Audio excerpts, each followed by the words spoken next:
السلام علیکم اسٹوڈنٹس،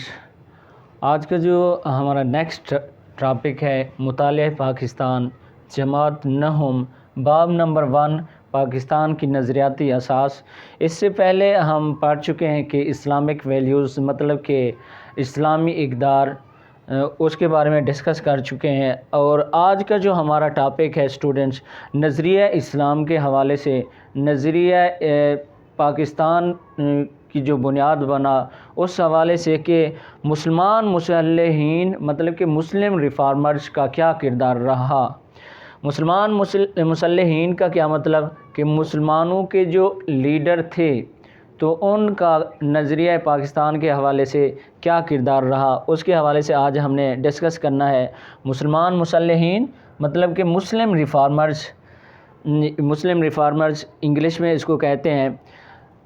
جو اہم ہمارے مسلم لیڈرز ہیں، آپ کی جماعت نہم کے مطالعہ پاکستان کی کتاب کے اندر جو بیان کیے گئے ہیں، جن کا ذکر کیا گیا ہے، وہ یہ ہے کہ نظریہ پاکستان کے حوالے سے سر سید احمد خان کا کردار، اس کے بعد ہے مولانا جمال الدین افغانی، اس کے بعد ہے مولانا عبدالحلیم شرر، مولانا مرتضی احمد میکش، علامہ محمد اقبال۔ تو ان کے حوالے سے ہم نے کیا کرنا ہے، آج ڈسکس کرنا ہے کہ ان کا قیام پاکستان کے حوالے سے کیا کردار رہا۔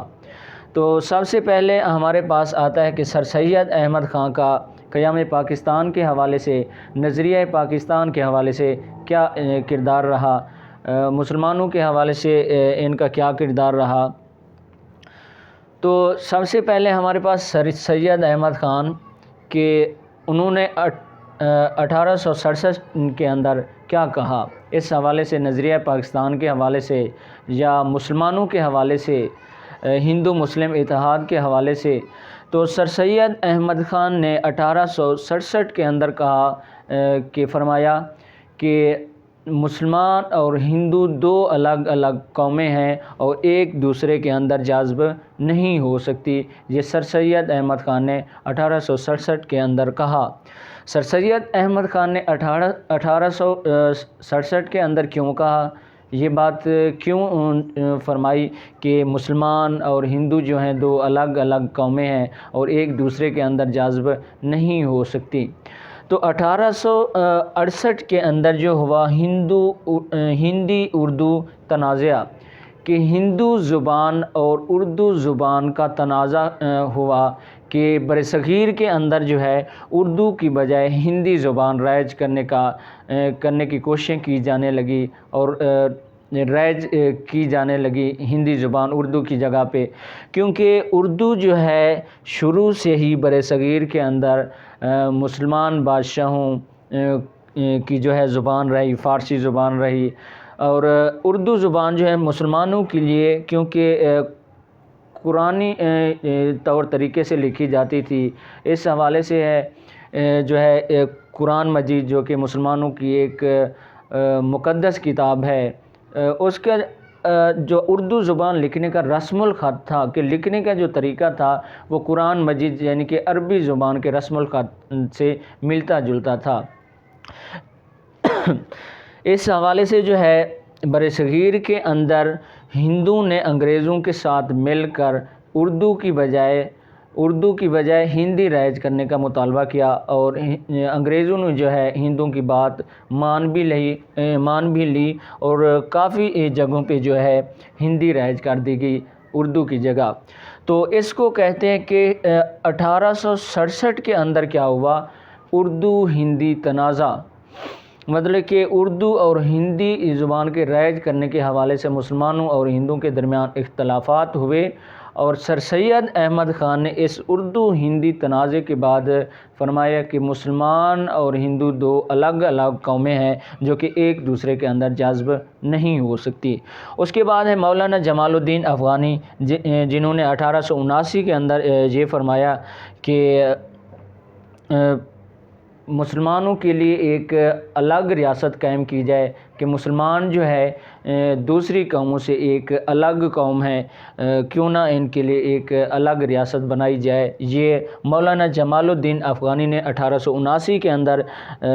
فرمایا۔ اس کے بعد ہے مولانا عبدالحلیم شرر، جنہوں نے 1859 کے اندر جو ہے اس بات کا مطالبہ کیا کہ مسلمانوں کے لیے ایک الگ ریاست قائم کی جائے، جس کے اندر اسلامی اقدار نافذ کی جائیں، اسلامی نظام نافذ کیا جائے۔ اس کے بعد ہے مولانا مرتضیٰ احمد میکش، جنہوں نے 1928 کے اندر یہ فرمایا کہ مسلمانوں کے لیے ایک الگ ریاست قائم کی جائے، جس کے اندر وہ اپنے اسلامی نظام کے مطابق، اسلامی اصولوں کے مطابق اپنی زندگی جو ہے آزادی سے گزار سکیں۔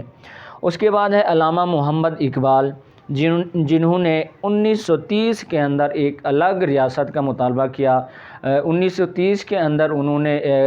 تقریر کرتے ہوئے، خطبہ دیتے ہوئے، الہ آباد کے مقام پر خطبہ دیتے ہوئے یہ فرمایا کہ پنجاب، سندھ سرحد اور جو بلوچستان ہے، کیونکہ ان کے اندر مسلمانوں کی جو ہے اکثریت ہے، ان کو ایک الگ ریاست قائم کر دیا جائے۔ تو علامہ محمد اقبال نے کہا کہ برصغیر کے اندر جو ہے ایک پنجاب ہے، شمال مغربی سرحدی صوبہ مطلب کہ خیبر پختونخوا، اس کے بعد بلوچستان، اس کے بعد جو ہے سندھ جس کو باب الاسلام کہتے ہیں، ان علاقوں کے اندر، ان صوبوں کے اندر جو ہے ایک الگ ریاست قائم کر دی جائے، جو کہ مسلمانوں کی ریاست ہونی چاہیے، جس کو جو ہے بعد میں ہے پاکستان کا نام دیا گیا، تصور پاکستان کا نام دیا گیا۔ علامہ محمد اقبال نے یہ بات 1930 کے خطبہ الہ آباد میں فرمائی۔ تو اس کے بعد ہم دیکھتے ہیں کہ 1930 کے بعد 1933 کے اندر 1933 کے اندر پاکستان کا نام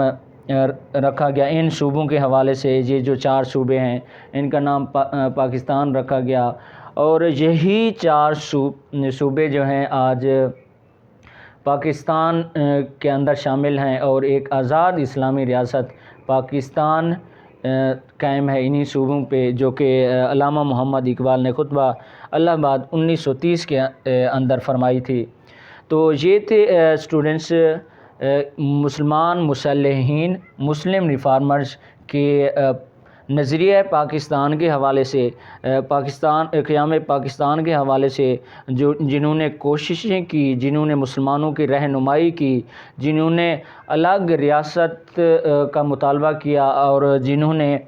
مسلمان اور ہندو قوم کی تعریف کی کہ مسلمان جو ہیں ہر لحاظ سے، اپنے رہن سہن کے حوالے سے، مذہب کے حوالے سے، ہر چیز کے حوالے سے، مذہبی، ثقافتی، مطلب کہ ہر لحاظ سے جو ہے ہندو قوم سے الگ قوم ہے، لہٰذا ان کے لیے ایک الگ وطن قائم کیا جائے۔ اسٹوڈنٹس، آج کا یہ ہمارا ٹاپک مکمل ہوا کہ مسلمان مسلحین کا نظریہ پاکستان کے حوالے سے کیا کردار رہا، جن کو ہم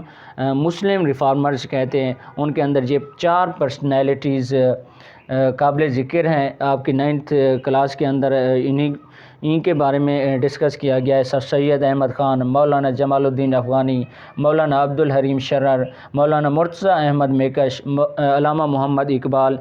تو نیکسٹ انشاءاللہ جو ہمارا ٹاپک ہوگا وہ ہوگا برصغیر کے مسلمانوں کے معاشرتی اور ثقافتی حالات، مطلب کہ social and cultural condition of Muslims of sub continent. برصغیر کے مسلمانوں کے معاشرتی اور ثقافتی حالات، یہ ہوگا ہمارا نیکسٹ ٹاپک انشاءاللہ۔